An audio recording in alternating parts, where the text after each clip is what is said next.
Well, Kit Mansop was, we believe we had productive discussions there with various stakeholders. We looked at some projects funded by government, and because that's really the mandate of our committee to monitor progress with regard to projects that have been funded by the budget. We saw the agricultural projects at Naute, for instance, under NIDA. So the progress they have made there. We went to the airport. We have seen some, aviation communication infrastructure that has also been supported by government.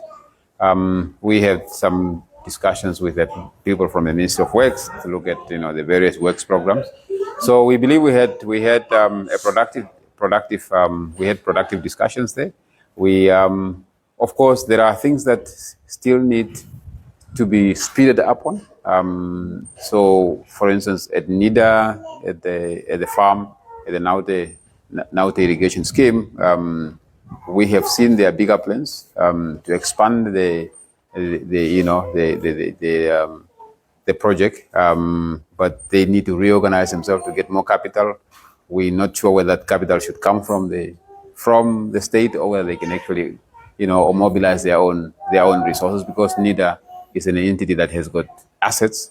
We believe those assets can be packaged in such a way that they can finance, some of their expansion plans. We also went to Nekatal Dam. Again, we have seen the work that has been done there. We are very satisfied with the completion of the dam. We have emphasized that there's a need now to move to the next phase, production. We want to see some green shoots coming from the Nekatal, from the water that is, or water with the water that is in the Nekatal Dam.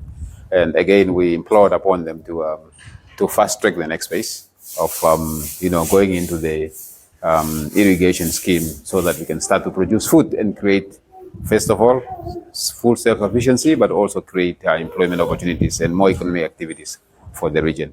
We've also seen the work that is going on here at the Rudres Hospital, which is the repair of the roof.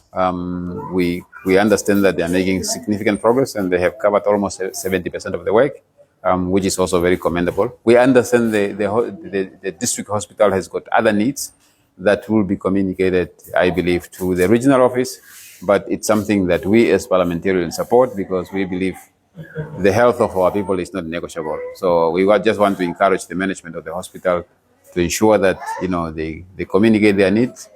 We as parliamentarians will support them when their requests are presented by the Minister of Finance in Parliament. We are going to Oranyumu to again look at a project that has been funded by the state, the NATIS Testing Center. And then from there, we will go back to Cape Mansop to look at the market facilities for the small businesses, the trading facilities. And then from there, we'll proceed to the border post, as we have indicated. So what will happen afterwards? Again, we will compile a report, and this report will be tabled and discussed in the National Assembly with recommendations. Once those recommendations are approved, they will have to go to the relevant ministries for implementation. And Parliament has now set up an implementation committee that is going to track implementation of those recommendations. But I believe before we do that, we may call in some senior staff members of some specific ministries where we still need some clarification, because we have seen some gaps in terms of information, and those gaps will have to be filled with additional information that will come from senior officers. So we may have a conversation with the executive directors. Where it needs to be, we may even have a conversation with the ministers, relevant ministers that are responsible for those functions.